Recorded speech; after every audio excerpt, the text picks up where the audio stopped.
Saludos cordiales a todos. Mi nombre es Ricardo Guzmán Mero Vélez, residente de cirugía cardiotorácica del Instituto Nacional de Cardiología Ignacio Chávez, y el día de hoy vamos a ver un repaso de la anatomía quirúrgica del corazón. Sabiendo que un conocimiento profuso de la anatomía del corazón es un requisito previo para completar con éxito cualquier procedimiento realizado por un cirujano cardiotorácico. Aquí vamos en esta revisión, vamos a ver lo que es la anatomía normal del corazón, incluida su posición en relación con otros órganos torácicos. También vamos a describir incisiones utilizadas para exponer el corazón en varias operaciones y el análisis de cada una de las cámaras y las válvulas cardíacas, las arterias y venas coronarias. En cuanto a la revisión histórica, tenemos estos dos grandes personajes.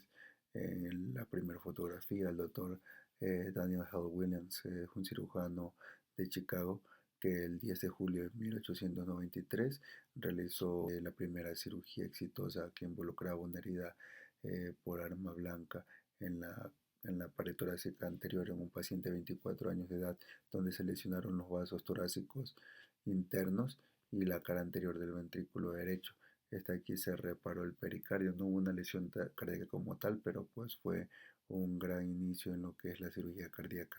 Y el segundo personaje histórico es el doctor Ludwig Rehm, es un cirujano de Alemania que el 7 de septiembre de 1896 realizó la primera sutura exitosa de una herida cardíaca humana. Este fue un paciente de 22 años, también de sexo masculino, en la pared torácica anterior, donde hubo una lesión así aquí como tal del ventrículo derecho, su cara anterior. El doctor Ludwig Rehm la reparó por medio de una toracotomía con una sutura de seda. Como ya lo mencioné, vamos a dividir esta revisión checando aspectos generales, incisiones quirúrgicas, relaciones de las cámaras cardíacas y las grandes arterias, el atrio derecho y válvula tricúspide, atrio izquierdo y válvula mitral, ventrículo derecho y válvula pulmonar, ventrículo izquierdo y válvula aórtica, arterias coronarias y venas coronarias. Iniciaremos con lo que es la descripción general, la ubicación del corazón en relación con las estructuras circundantes. Tenemos que la forma general del corazón es una pirámide de tres lados ubicada en el mediastino medio. Cuando se observa desde el vértice del corazón, los tres lados de la masa ventricular son evidentes. Se nombran dos de los bordes que tenemos, que es el borde obtuso y el borde agudo del corazón. El borde agudo se encuentra inferiormente y describe un ángulo agudo entre la superficie esternocostal y diafragmática, mientras que el borde obtuso se encuentra superiormente y es mucho más difuso. El margen posterior no tiene nombre, pero también es difuso en su transición. En cuanto un tercio de la masa cardíaca se encuentra a la derecha de la línea media, de la línea media, si trazamos una línea media en el esternón, como podemos verlo en el diagrama. El eje largo del corazón está orientado desde el epigastrio izquierdo hacia el hombro derecho. El eje corto corresponde al plano del surco auriculoventricular. Es oblicuo, está ubicado de manera superior e inferior, posterior, anterior y de derecha a izquierda, y tiene una forma de un cono o una pirámide, en cual tiene un borde obtuso, un borde agudo y un borde posterior. También el corazón va a tener tres caras, el cual va a ser una cara anterolateral o esternocostal, una cara diafragmática o posterior inferior y una cara izquierda o pleural izquierda o pulmonar izquierda. Anteriormente, el corazón está cubierto por el esternón y los cartílagos costales de la tercera, cuarta y quinta costilla. Los pulmones están en contacto con las superficies laterales del corazón, mientras que el corazón se apoya en el hilo pulmonar en la parte posterior. El pulmón derecho cubre la superficie derecha del corazón y llega hasta la línea media. Por el contrario, el pulmón izquierdo se retrae de la línea media en el área de la escotadura cardíaca. Esto es importante al momento de realizar la esternotomía media, de que generalmente el pulmón derecho siempre va a estar a nivel de la línea media es el motivo por el que cuando vamos a pasar la sierra le avisamos al anestesiólogo para que técnicamente baje el pulmón y evitar abrir lo que son las pleuras, en específico la pleura derecha. El corazón tiene una extensa superficie diafragmática inferiormente. Posteriormente, el corazón se encuentra sobre el esófago y la bifurcación traqueal y los bronquios y se extiende hacia el pulmón. El esternón se encuentra en la parte anterior y proporciona una protección rígida al corazón durante algún traumatismo cerrado. El pericardio. El corazón se encuentra dentro del pericardio, que está unido a las paredes de los grandes vasos y al diafragma. El pericardio se puede visualizar mejor como una bolsa en la que se ha colocado primero el vértice del corazón. La capa interna, en contacto directo con el corazón, es el epicardio visceral que recubre el corazón y se extiende varios centímetros hacia atrás sobre las paredes de los grandes vasos. La capa externa forma el pericardio parietal que recubre la superficie interna del saco pericárdico fibroso. Una fina película de líquido lubricante, que es aproximadamente de 15 a 50 milímetros, se encuentra dentro de la cavidad pericárdica, entre estas dos capas serosas. Hay dos recesos importantes identificados que se encuentran dentro del pericardio y están revestidos por la capa serosa. El primero es el seno transverso, es el que podemos ver en el diagrama. Este está delineado anteriormente por la superficie posterior de la arteria aorta y el tronco pulmonar y posteriormente por la superficie anterior del surco interatrial. El segundo es el seno oblicuo del pericardio. Es un fondo de saco ubicado detrás del atrio izquierdo, delimitado por los reflejos pericárdicos serosos de las venas pulmonares y la vena cava inferior. Nervios mediastínicos y sus relaciones con el corazón. Los nervios vago y nervio frénico descienden a través del mediastino en estrecha relación con el corazón. El nervio frénico entra en la caja torácica anteriormente, en la superficie del músculo escaleno anterior, justo detrás de la arteria mamaria interna, en la entrada torácica. En esta posición, el nervio frénico es vulnerable a lesiones durante la disección y separación de la arteria torácica interna para su uso en el injerto del bypass coronario. En el lado derecho, el nervio frénico discurre sobre la superficie lateral de la vena cava superior, nuevamente en peligro durante la disección para la canulación venosa, la derivación cardiopulmonar. Luego el nervio desciende por delante del hilio pulmonar antes de irse hacia lo que es el diafragma derecho, donde se ramifica y proporciona su irrigación.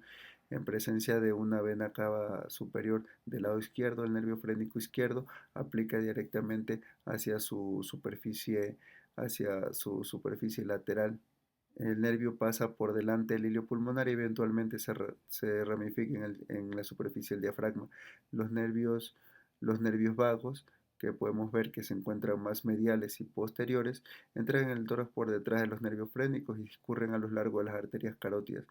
En el lado derecho, el vago emite al nervio laringio recurrente que pasa alrededor de la arteria subclavia derecha antes de ascender fuera de la cavidad torácica. El nervio vago derecho continúa posterior al hilio pulmonar y sale del tórax a lo largo del esófago. A la izquierda, el nervio vago cruza lo que es el arco aórtico, donde da origen a la rama laringea recurrente. El nervio recurrente pasa alrededor del ligamento arterial antes de ascender por el surco traqueoesofágico. El nervio vago continúa posterior al hilio pulmonar y da origen al plexo pulmonar izquierdo y luego continúa inferiormente fuera del tórax a lo largo del esófago. Un delicado tronco nervioso conocido como el asa subclavia transporta fibras desde el ganglio estrellado hasta lo que es el ojo y la cabeza. Esta rama se encuentra adyacente a las arterias subclavias bilateralmente, aproximadamente a este nivel. La disección excesiva de la arteria subclavia durante el procedimiento de arco aórtico puede lesionar estas raíces nerviosas y causar un síndrome de Horner. En cuanto a incisiones quirúrgicas, empezaremos por la clásica, la esternotomía media. Es el abordaje más común para operaciones del corazón y arco aórtico. La incisión en la piel se la realiza desde la muesca yugular en la escotadura external hasta el proceso sifoideo. Se cortan los tejidos subcutáneos y la grasa preesternal, como se ve aquí en el diagrama, hasta exponer el periósteo del esternón. El esternón se divide longitudinalmente en la línea media. Después de la colocación de un separador external, la grasa tímica se divide hasta el nivel de la vena innominada. Un plano de línea media vascular se identifica fácilmente, pero generalmente está atravesado por algunas venas tímicas. Se deben cauterizar o ligar con sedas o hemoclic. El pericardio se abre anteriormente para exponer el corazón, como podemos ver en la imagen. A través de esta incisión se puede realizar operaciones dentro de cualquier cámara del corazón o en la superficie del corazón, o operaciones que involucren la aorta proximal, el tronco pulmonar y sus ramas primarias. La exposición de la aorta torácica descendente proximal se facilita mediante una extensión perpendicular de la incisión a través del tercer espacio intercostal. La siguiente incisión es la toracoesternotomía transversal bilateral o la incisión de Clancy. Esta incisión es una alternativa para exponer los espacios pleurales y el corazón. Esta incisión se puede realizar a través del cuarto o el quinto espacio intercostal según el procedimiento previsto, y después de identificar el espacio intermedio adecuado se realiza una incisión submamaria bilateral. La incisión se extiende hacia abajo a través de los músculos pectorales mayores para ingresar a los hemitórax a través del espacio intercostal apropiado. Las arterias mamarias internas derecha e izquierda se deben disecar y ligar proximal y distal antes de realizar una disección transversal a través del esternón.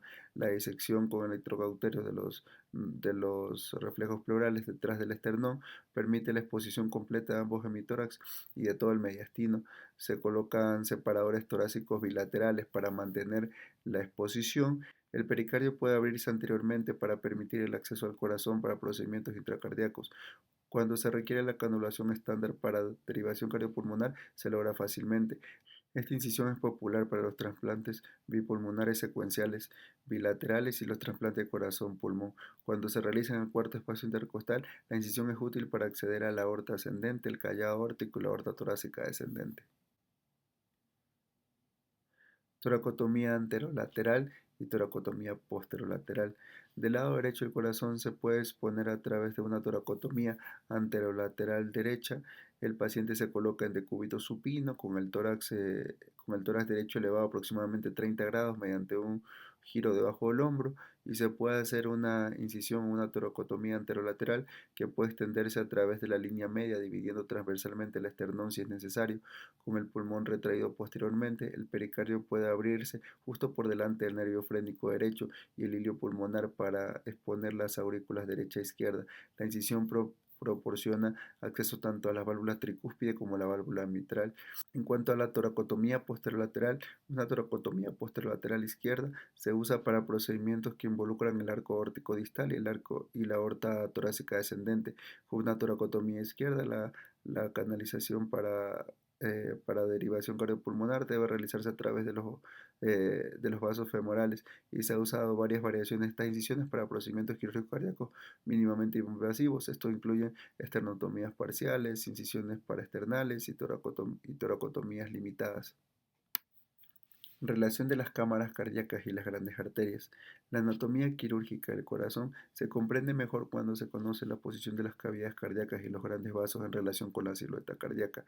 La unión auriculoventricular está orientada oblicuamente, mucho más cerca del plano vertical que del horizontal. Este plano se puede ver en su cara atrial. Si la masa auricular y las grandes arterias se estirpan, como está en este gráfico, mediante un corte paralelo justo por encima de la unión, la válvula tricúspide pulmonar están muy separadas una de la otra por la curvatura interna del corazón, revestida por el seno transverso que ya mencionamos anteriormente en el pericardio.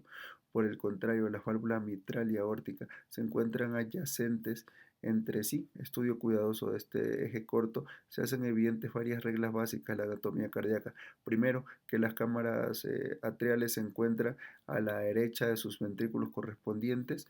En segundo lugar, que la aurícula y el ventrículo derecho se encuentran por delante que sus contrapartes del lado izquierdo, y que las estructuras sectales entre ellos están orientadas oblicuamente.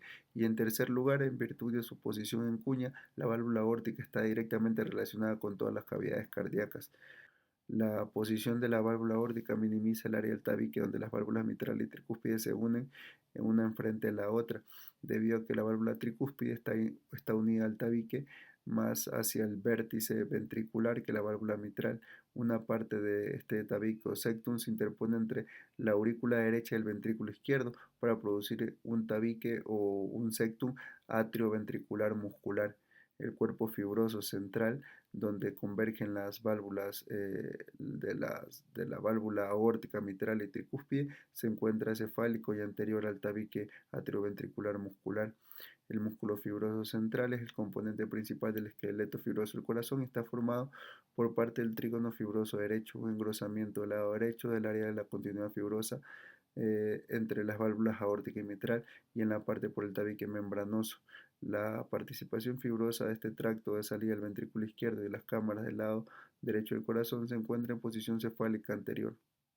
Aquí podemos ver cómo la válvula aórtica está en estrecha relación con la válvula mitral y cómo podemos ver que a este nivel donde se encuentra el trígono fibroso del corazón, se encuentra una continuidad mitroaórtica, que es una parte fibrosa, también se encuentra el trígono fibroso derecho, el trígono fibroso izquierdo y aquí a nivel del septum membranoso, donde vamos a describir que es muy importante esta porción por lo que es su relación con el sistema de conducción del corazón. Podemos ver la válvula aórtica y la válvula mitral en estrecha relación una de la otra. En esta imagen podemos ver, aquí se encuentra el seno coronario y por lo tanto este aquí es el atrio derecho y aquí podemos ver un corte de la aorta sin su seno coronario derecho para que vea su estrecha relación con lo que es el sistema de conducción y su parte membranosa. Esto lo vamos a describir en imágenes posteriores, lo que es el nivel del sistema de conducción y es donde se encuentra el nódulo AB y donde pasa a través de ese el haz de His, el haz perforante His, a través del septum membranoso. Aquí también podemos ver la válvula mitral, la válvula aórtica y la parte del trígono fibroso del corazón y también con la parte de la continuidad mitroaórtica. Como podemos ver, la válvula aórtica se encuentra en estrecha relación con todas las estructuras cardíacas. En este diagrama podemos explicar de una manera más fácil cómo al nivel de las válvulas auriculoventriculares, tanto la derecha como la izquierda, que son la derecha la tricúspide y la izquierda la mitral, la tricúspide se encuentra con una inserción más baja que su homóloga la mitral, entonces por eso su velo septal a nivel del tabique interventricular, al tener una inserción más baja, va a dividir este tabique interventricular en un tabique, en una porción del tabique que va a comunicar el atrio derecho con el ventrículo izquierdo y otra porción del tabique que va a comunicar el ventrículo derecho con el ventrículo izquierdo. Bien, para el estudio del atrio derecho lo vamos a dividir en orejuela, en vestíbulo y en componente venoso. En el atrio derecho se encuentran estos músculos que podemos distinguir como es una musculatura diferente a la de los ventrículos, que son los músculos trabeculares. Aquí se encuentran los músculos pectíneos. Los músculos pectíneos son característicos de los atrios, tanto izquierdo como el derecho. Generalmente se encuentran al nivel de la orejuela. Estos aquí no se encuentran tan delimitados en la orejuela como en el lado izquierdo. En el atrio derecho se encuentran un poco saliendo entre la orejuela y la unión entre lo que es el seno venoso. El seno venoso va a ser la porción lisa que recibe la vena cava superior y la vena cava inferior. Entonces, en la unión entre estos músculos papilares que vienen desde la orejuela y se unen con la porción lisa, hay una estructura que se denomina la cresta terminal. Lo importante de la cresta terminalis o cresta terminal es que en la cresta terminal, que es en ese limbo entre los músculos pectíneos y la porción lisa del seno venoso, en la parte superior se encuentra la localización del músculo especializado para el sistema de conducción y que forma lo que es el marcapaso del corazón, que es el nódulo sinusal o nódulo de Kecky-Flack.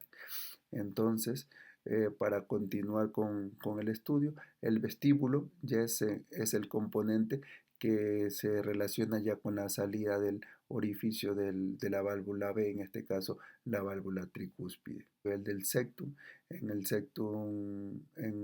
a nivel del septum interatrial, en el lado obviamente derecho, ahí podemos ver lo que es la fosa oval, que es el remanente del foramen oval, y también la estructura del sistema de conducción que vamos a analizar por separado a continuación. Aquí podemos ver un diagrama para entender claramente lo que ya hemos mencionado anteriormente. Aquí podemos ver la orejuela derecha, que está conformada por músculo pectíneo.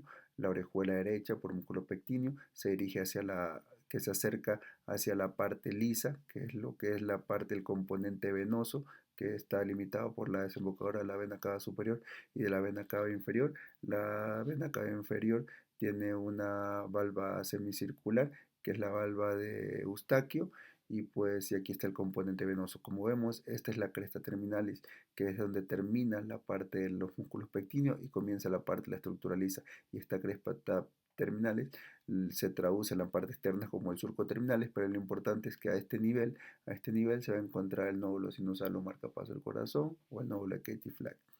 En la parte de lo que es ya la parte del vestíbulo, que ya es la parte del septum interatrial, su configuración externa y en lo que es la desembocadura hacia la válvula AB, que en este caso es la válvula tricúspide, podemos ver el seno coronario con su valva semilunar, que es la valva Tevesio, la fosa oval, y aquí podemos ver también el tendón de Todaro, que es una estructura que es la continuidad de la válvula Eustaquio, y pues aquí está la válvula tricúspide. El nódulo sinusal. El nódulo sinusal se encuentra en la extensión anterior y superior del surco terminal, donde se yuxtaponen la orejuela y la vena cava, la orejuela derecha y la vena cava superior, como ya lo mencionamos anteriormente. Es una estructura en fórmula de uso que suele estar a la derecha y lateral de la unión cavoatrial superior. Aproximadamente en el 10% de los casos, el nódulo cubre la unión cavoatrial en forma de herradura, como podemos ver en esta imagen a la derecha. Quien irriga el nódulo sinusal es la arteria nodal o arteria sinusal, que generalmente está dada es una rama de la coronaria derecha en el 55% de los casos y en el otro 45% de la arteria circunfleja. Independientemente de su origen, esta arteria pues generalmente suele discurrir a lo largo del tabique interatrial, y se dirige hacia la unión cavoatrial superior, con frecuencia generalmente dentro del miocardio de la aurícula. En la unión cavoatrial su curso suele ser variable y puede circular en sentido anterior o posterior, tanto anterior como posterior, para ingresar a lo que es al nodo. Con poca frecuencia la arteria surge más distalmente de la arteria coronaria derecha y discurre lateralmente a través de la orejuela derecha. Esto pone en riesgo la lesión durante la triotomía derecha estándar. La arteria también puede surgir distalmente de la arteria circunfleja para cruzar lo que es el techo del atrio izquierdo, donde también corre riesgo de lesionarse cuando se aborda la válvula mitral por esta parte del corazón, por el techo del atrio izquierdo. Una superficie septal extensa entre la valva tricúspide y los orificios de la vena cava. Esta superficie septal incluye la apertura de la fosa oval y el orificio del seno coronario. El borde superior de la fosa, aunque es a menudo se denomina septum secundum, es un extenso pliegue entre el componente venoso de la aurícula derecha y de las venas pulmonares derechas. El borde inferior se continúa directamente con el llamado tabique sinusal, que separa los orificios de la vena cava inferior y el seno coronariano. El triángulo de Koch es muy importante en una estructura anatómica, pues este triángulo nos va a servir de referencia para localizar el tejido especializado en el sistema de conducción que corresponde al nódulo AB, el nódulo auriculoventricular o el nódulo de Ashok-Tawara. Este de aquí, este nódulo o este sistema de conducción se encuentra dentro de este triángulo. Este triángulo está compuesto por una base que estaría dada por el seno coronario, por un lado del triángulo. Uno de los lados del triángulo va a ser el tendón de torácico, que como ya se los mencioné, es una extensión fibrosa de lo que es la válvula semilunar de la vena cava inferior, que es la de la valva de Eustaquio, y el otro lado del triángulo sería la valva septal de la válvula tricúspide. Este triángulo termina en un vértice. Este vértice termina justo a nivel del septum membranoso, donde va a ingresar las fibras, en este caso las de His, pero en este triángulo vamos a tener a lo que es el nódulo de Ashotawara o nódulo auriculoventricular. Esto es muy importante conocerlo para poder evitar obviamente la lesión de este sistema de conducción y evitar un bloqueo AB. Aquí podemos ver en este diagrama cómo se le ha retirado el endocardio al atrio derecho, y podemos ver cómo todas las estructuras del atrio derecho o todas sus fibras musculares están comunicadas entre sí. Aquí podemos ver entonces cómo esta es de manera efectiva, nos traduce cómo el nervioso se continúa desde el nódulo sinusal hasta el nódulo AB, por todos estos sistemas de estas fibras que están conectadas entre sí y que no están aisladas. Aquí ya vamos a ver en la parte de fisiología más detalladamente cuáles son estos sistemas, el sistema medial, el sistema anterior y el sistema posterior, que van a llevar la conducción del nódulo sinusal al nódulo AB. Pero pues en la parte de la revisión anatómica, esto es importante saber, como todas estas fibras musculares, que son músculo especializado de conducción, está conectado entre sí. La válvula tricúspide.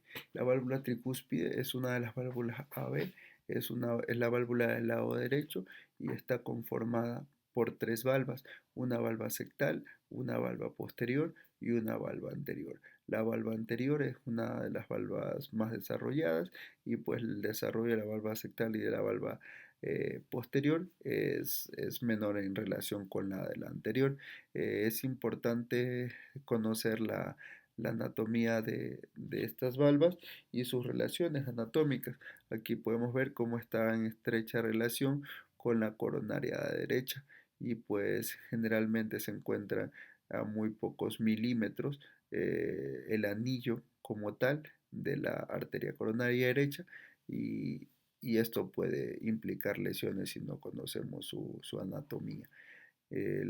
Como les dije, la válvula tricúspide está conformada por tres valvas. Además de eso, el complejo valvular se conforma por el anillo valvular, por las valvas, por el complejo subvalvular, que van a estar conformados por lo que es los músculos papilares y las cuerdas tendinosas, que le van a dar lo que es el sostén y la funcionabilidad a lo que es la válvula tricúspide.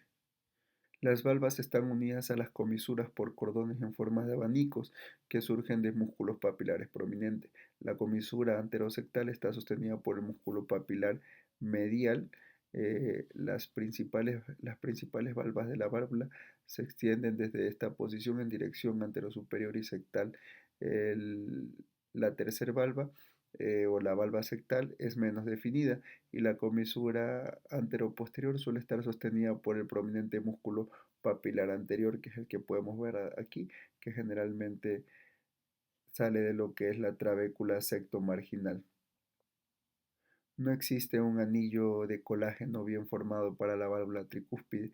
El cambio del surco El cambio del surco atrioventricular se pliega más o menos directamente en las valvas de la válvula tricúspide y en el vestíbulo, y las masas miocárdicas auriculares y ventriculares están separadas casi exclusivamente por el tejido fibroadiposo del surco. Toda la inserción parietal de la válvula tricúspide está rodeada por la arteria coronaria derecha, que discurre dentro del surco atrioventricular, y es por esta su importante relación en la parte quirúrgica. Al igual que la aurícula derecha, el atrio izquierdo está compuesto por tres componentes básicos, lo que es la orejuela, el vestíbulo y el componente venoso. A diferencia del atrio derecho, el componente venoso es considerablemente más grande que lo que es la orejuela y tiene una unión estrecha con él que no está marcada por un surco terminal o una cresta como en el lado derecho. También hay una diferencia importante en la relación de la orejuela y el vestíbulo entre la aurícula izquierda y la aurícula derecha. Como se muestra, los músculos pectíneos se extienden alrededor del margen parietal del vestíbulo y están estrechamente restringidos a lo que es la orejuela. La parte más grande del vestíbulo que sostiene y se inserta directamente en la valva mitral se continúa directamente con la pared auricular lisa, el componente venoso. Aquí tenemos que en el atrio izquierdo el componente venoso es muy extenso y se encuentra inferior. Es por eso es que generalmente cuando abordamos el atrio izquierdo, los aspiradores van hacia la parte inferior, dirigidos hacia lo que es el componente venoso, a drenar lo que es la sangre que viene de la circulación del circuito pulmonar. La orejuela se encuentra generalmente en relación a la izquierda de lo que es la válvula mitral y la podemos abordar a ese nivel en una vista del cirujano. Aquí podemos ver la válvula mitral y aquí podemos ver el resto de los componentes. Aquí podemos ver la orejuela y aquí podemos ver lo que es el componente venoso. Aquí también podemos ver en este diagrama lo que mencionamos anteriormente. La orejuela es más pequeña, los músculos pectíneos están relativamente limitados a la orejuela, el componente venoso es amplio, el vestíbulo también es amplio, también se corresponde a lo que es la parte interna izquierda de lo que es el septum interatrial y la salida de lo que es la válvula auriculoventricular izquierda, que en este caso es la válvula mitral. En cuanto a la válvula mitral, pues la válvula mitral es una válvula que está compuesta por dos valvas, una valva anterior y una valva posterior, aunque generalmente técnicamente no están dispuestas de esta manera, anterior y posterior. La valva anterior se encuentra, pues, es una valva más extensa en su diámetro antero-posterior, mientras que la valva mural es un poco más retraída, pero la valva mural o posterior ocupa 2/3 de la circunferencia del anillo, mientras que la valva anterior ocupa un tercio de la circunferencia del anillo. Tiene una forma de D y pues anatómicamente esta es la disposición de la misma. Tiene dos comisuras entre las valvas, una anterior y una posterior. Carpentier la clasifica como en segmentos para poder eh, ver su relación con las estructuras anatómicas circundantes. El segmento de la válvula posterior tiene tres segmentos, eh, segmento P1, P2 y P3, que generalmente están divididos por unos pliegues que podemos ver aquí de la misma válvula posterior, y la válvula anterior también tiene sus tres segmentos, A1, A2 y A3. Este es importante para sus relaciones, las relaciones anatómicas de las mismas.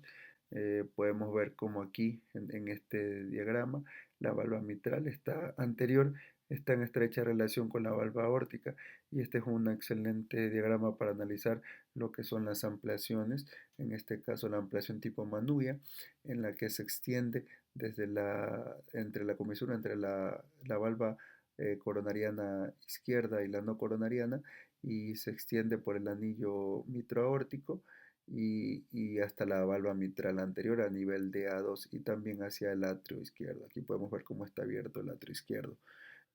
La relevancia de sus estructuras anatómicas adyacentes la podemos ver en un gráfico anterior. Aquí podemos ver la válvula mitral y podemos ver cómo a nivel de la válvula posterior se encuentra en estrecha relación con la arteria circunfleja, así como la tricúspide, su segmento libre, la pared libre se encuentra en estrecha relación con la coronaria derecha, acá se encuentra con la circunfleja, generalmente entre P1 y P2 se encuentra en relación con la circunfleja y a nivel de P2 y P3 se encuentra en relación con el seno coronario. Aquí podemos ver la válvula mitral vista desde la vista del cirujano. Acá podemos ver también las relaciones que les mencioné anteriormente. la arteria circunfleja del lado izquierdo, según la vista del cirujano, y la arteria y el seno coronario del lado derecho. A veces esta arteria circunfleja, cuando la dominancia es izquierda, que generalmente es más común en hombre, pero aún así es poco común, menos del 10% de los casos, esta arteria circunfleja puede avanzar hasta la cruz del corazón y también se relaciona con el lado derecho de la valva posterior. En la parte anterior se encuentra, en la parte de la valva anterior se relaciona obviamente con la unión intraórtico, con la válvula aórtica y también está con el trígono fibroso o el cuerpo fibroso del corazón. También aquí podemos ver cómo hay una relación a nivel de A3 con el nódulo auriculoventricular. En esta imagen anatómica podemos ver cómo este es un caso de dominancia izquierda y cómo la arteria circunfleja avanza todo el surco atrioventricular y se dirige hacia la cruz del corazón para dar la descendente posterior. Y es aquí donde se pueden estar en estrecha relación con toda la valva posterior de la mitral. Así como la válvula tricúspide, la válvula mitral también está compuesta por lo que es un anillo mitral, que está más delimitado que en su homólogo del lado derecho, por las valvas que ya mencionamos y por un aparato subvalvular que está compuesto por músculos papilares y cuerdas tendinosas. Los músculos papilares del lado de la válvula mitral van a ser el posteromedial y el anterolateral. El anterolateral está irrigado por lo que es la descendente anterior, por la arteria circunfleja, y el posterior medial por la coronaria derecha, aunque también le llegan ramos de de la obtusa marginal. Estas valvas básicamente tienen estos cuerpos, estos músculos papilares fijan lo que son las valvas a través de las cuerdas tendinosas. Las cuerdas tendinosas Tandler las clasifica como en tres orden, de primer, de segundo y de tercer orden. Las de primer orden van a ser las que se fijan a la superficie libre de la valva. Las de segundo orden las que se fijan a las partes, generalmente a la superficie que se encuentra entre la parte libre y la parte la base de la válvula, y las de tercer orden son las que se fijan directamente en la base de la válvula y se unen no a los músculos papilares, sino directamente a la pared del ventrículo izquierdo. Aquí podemos ver cómo la válvula aórtica está en estrecha relación con la válvula mitral. Aquí podemos ver sus músculos papilares, sus cuerdas de primer, de segundo orden y las de tercer orden que se fijan directamente al cuerpo del ventrículo izquierdo. Y aquí podemos ver cómo está en estrecha relación la unión mitroaórtica, la parte del trígono fibroso del corazón y el septum membranoso, donde se encuentra la parte del sistema de conducción, que es el que tenemos que tener mucho cuidado, que está en relación con A3. El ventrículo derecho y la válvula pulmonar. El ventrículo derecho, así como el atrio, lo vamos a analizar en tres porciones. La porción de entrada, que es donde va a desembocar la válvula auriculoventricular, en este caso la tricúspide, y su aparato subvalvular, que ya lo mencionamos. La porción trabecular apical, que es la que está conformada por el músculo característico del ventrículo derecho, que son las trabéculas, y que se dirigen generalmente hacia lo que es la punta del ventrículo. Y la porción de salida, que es la que se comunica con la válvula pulmonar. La porción de salida de la válvula pulmonar. La porción de salida del ventrículo derecho consiste en el infundíbulo, una estructura muscular circunferencial que sostiene las valvas de la válvula pulmonar. Debido a la forma semilunar de las válvulas pulmonares, esta válvula no tiene un anillo en un sentido tradicional, en una inserción en forma de anillo. Las valvas tienen inserciones semilunares que cruzan la unión musculoarterial en forma semilunar correspondiente.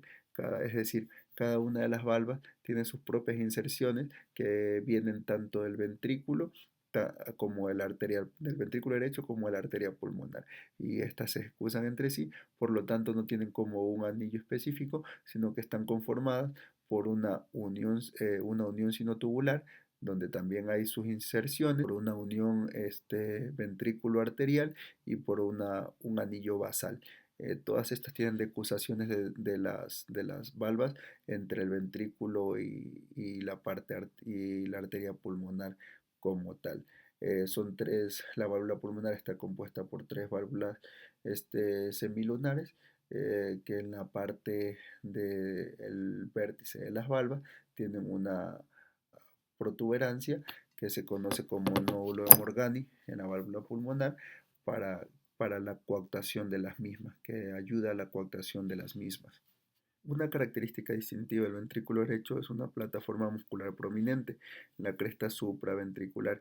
Esta aquí va a separar la válvula tricúspide de la válvula pulmonar. En realidad esta cresta muscular es una parte posterior del infundíbulo muscular entre la válvula tricúspide y la válvula pulmonar. En otras palabras, es la parte interna o de la configuración interna de la curvatura interna del corazón que describimos anteriormente en las primeras diapositivas. Aquí podemos ver cómo se encuentra la cresta supraventricular, que es lo que corresponde a la configuración interna de la curvatura interna del corazón y que separa lo que es la válvula pulmonar de la tricúspide. Y podemos ver también aquí la trabécula septomarginal, que tiene un brazo anterior que se dirige a lo que es el infundíbulo pulmonar y también un brazo posterior que se dirige hacia lo que es la válvula tricúspide. De estos brazos de la secta marginal sale lo que es el músculo papilar medial para la válvula, para el aparato subvalvular de la válvula tricúspide y también podemos ver cómo aquí se continúa con esta estructura que es parte de la trácula septomarginal, que es la banda moderadora, de donde sale pues el músculo papilar anterior que está designado para la válvula tricúspide, la válvula anterior y la válvula posterior, como lo mencionamos anteriormente. Y aquí podemos ver cómo la parte trabecular o la parte muscular del ventrículo derecho es anatómicamente más relevante y más importante que es el lado izquierdo y también nos puede ayudar a diferenciar las estructuras, las cámaras cardíacas. El ventrículo izquierdo, tan como el derecho, también se divide en tres porciones o componentes. La porción de entrada con la válvula mitral y su aparato subvalvular, la porción trabecular apical, que está compuesta por lo que es la parte muscular del ventrículo y se dirige hacia lo que es la punta, y la porción de salida hacia lo que es su tracto de salida o en este caso componente de salida hacia la válvula aórtica.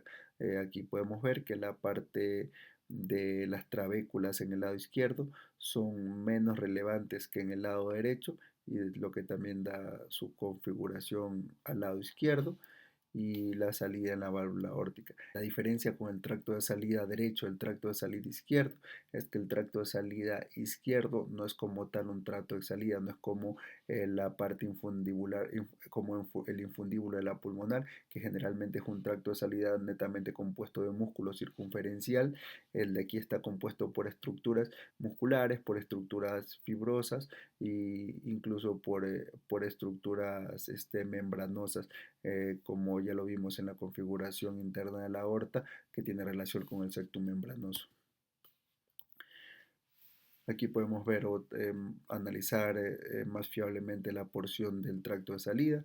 Como les dije, está compuesta por parte muscular, que generalmente es el componente circunferencial a lo que es la cara lateral del corazón, por la parte fibrosa, que en este caso es la unión mitroaórtica, el trígono fibroso del corazón, el trígono izquierdo, el trígono derecho, y también hasta por una parte membranosa, que es la parte membranosa del septum interventricular, que es por donde pasa o es donde se encuentra el sistema de conducción del corazón.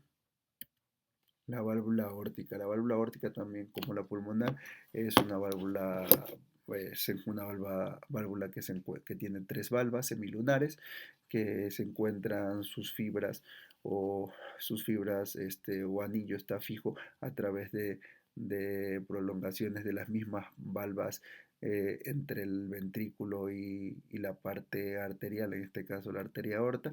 Ahí mismo se excusan sus fibras y también se encuentra compuesta pues es de un componente que está delimitado por el anillo, la unión auriculoventricular, las valvas, el componente de sus senos. Los senos no son nada más que una prolongación anteroposterior de lo que es la pared de la aorta al nivel donde están las valvas, para que pueda nutrirse mejor el riego coronario en la diástole y pues la unión sinotubular, como lo mencionamos en el lado en la válvula pulmonar.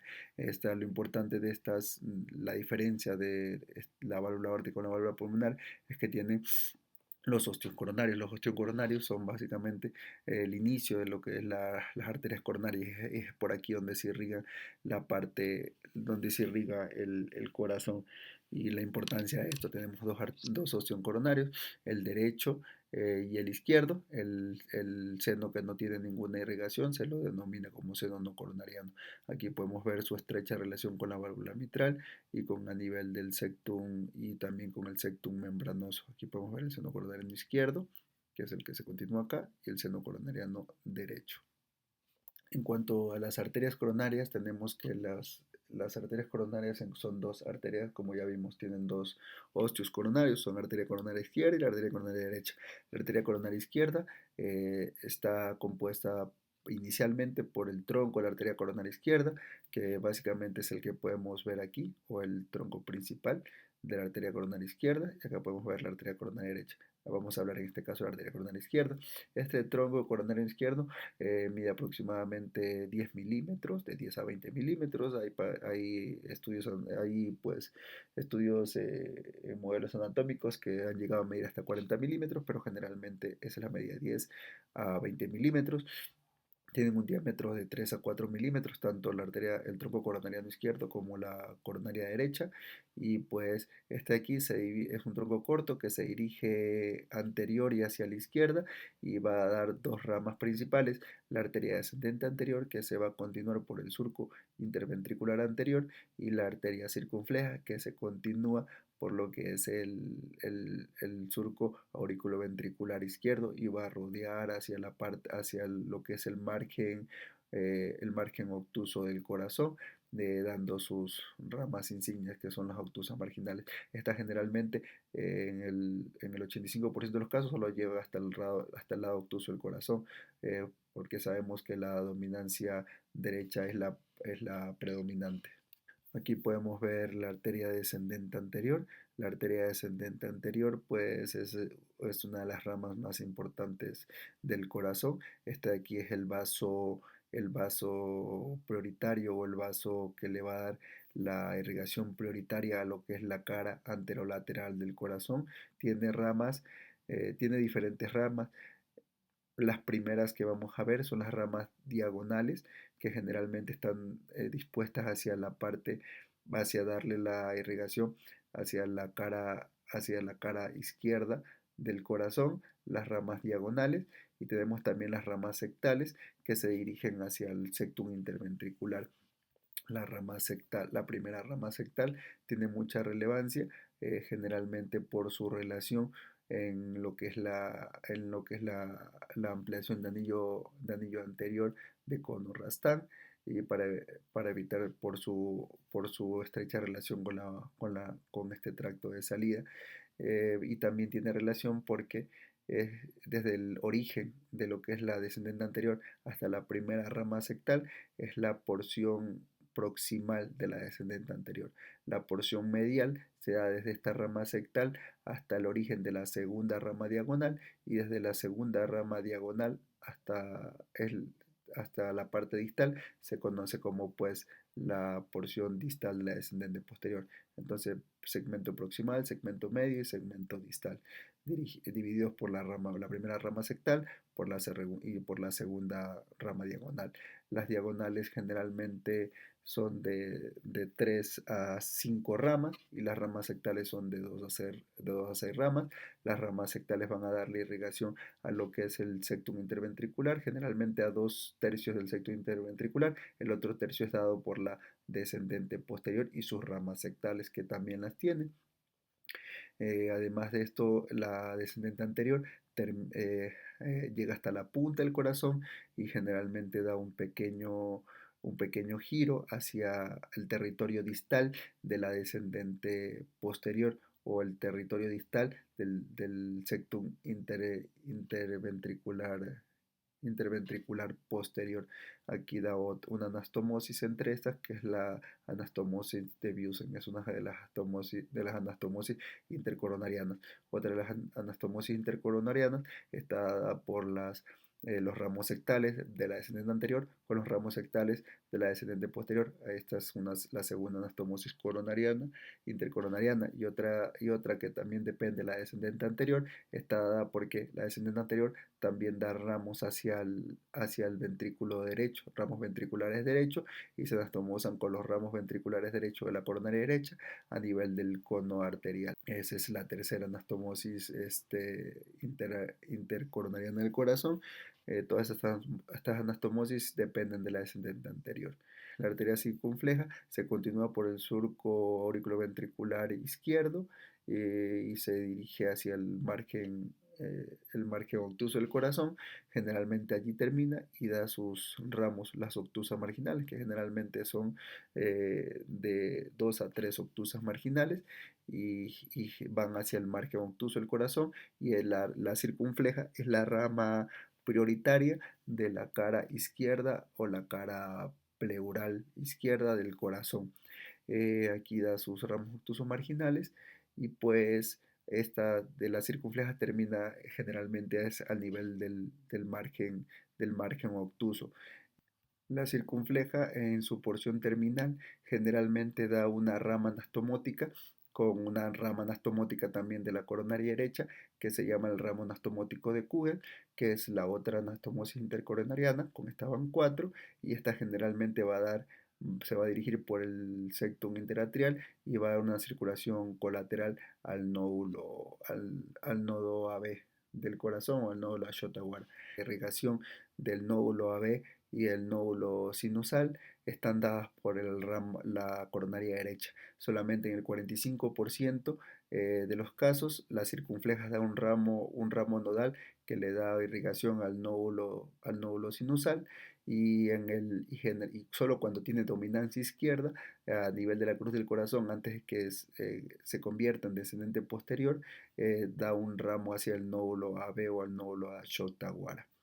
En área derecha, pues se dirige anteriormente y hacia la derecha, y se va a dirigir por el surco atrioventricular derecho, y va a dar primero sus ramos ventriculares. Estos ramos ventriculares ya los mencionamos, que van a dar la anastomosis a nivel conal con los ramos ventriculares de la descendente anterior, y generalmente va a dar toda la vuelta por el margen agudo del corazón, y ahí también va a dar ramos agudos marginales.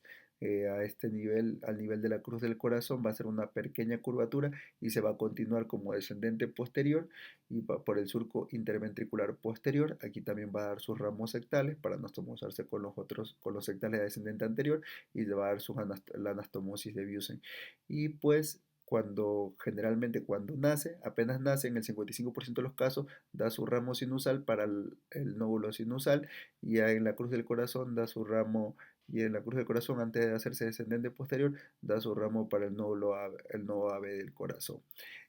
Aquí es muy importante que tanto la coronaria derecha como la circunfleja dan en su recorrido por el surco auriculoventricular, dan ramos auriculares y ramos también a los grandes vasos, a la aorta y a la pulmonar. Y aquí surge otra anastomosis, la anastomosis de los vasos arteriales, que da tanto la coronaria derecha como la arteria circunfleja. Esa es la quinta anastomosis intercoronariana del corazón. La circulación venosa se puede dividir en tres sistemas: el seno coronario y sus afluentes, que es el sistema principal y el que drena el 90% de la circulación cardíaca, y las venas anteriores del ventrículo derecho y las venas de Tevesio. En cuanto al seno coronario, el seno coronario drena aproximadamente, como ya lo mencioné, del 85 al 90% de la sangre venosa coronariana, y pues se encuentra dentro del surco auriculoventricular posterior y desemboca en la aurícula derecha, parte medial, cerca de la desembocadura de la vena cava inferior, como ya lo vimos en la configuración de la aurícula derecha. Aquí podemos ver que el seno coronario es una dilatación de lo que es la vena cardíaca mayor. La vena cardíaca mayor termina en el seno coronario, pero pues se inicia o su drenaje inicia desde la vena interventricular anterior, que es la que va a drenar la sangre del territorio de la descendente anterior. Esta se va a continuar por el surco atrioventricular izquierdo, va a drenar la sangre también del territorio de las arterias circunflejas, va a dar la vuelta al corazón y aquí ya se va a denominar lo que es la vena magna o la gran vena cardíaca y pues esta de aquí se va a convertir en el seno coronariano justo en la desembocadura, la vena de Marshall, que es una vena auricular izquierda diagonal, ligamento de Marshall, porque es el vestigio de lo que fue la vena cava superior izquierda y generalmente es muy importante al nivel del sistema de conducción para realizar las ablaciones debido a que es un importante circuito de reentrada. Este sistema coronariano también recibe la vena cardíaca media, que es la que drena el territorio de la descendente posterior y también recibe a lo que es esta vena cardíaca menor, que generalmente drena el territorio de la aurícula derecha y del ventrículo derecho, y que generalmente es una rama menor que desembocan todas juntas en el seno coronario y este en la aurícula derecha. Aquí podemos ver cómo la gran vena cardíaca llega aquí y también llegan las desembocaduras de las venas obtusas marginales y también aquí llegan lo que es el seno coronario. En cuanto a las venas ventriculares derechas anteriores, estas venas generalmente atraviesan la superficie del ventrículo derecho hasta el surco atrioventricular derecho, donde entran directamente en la aurícula derecha o se unen a la vena cardíaca menor, que ya la mencionamos.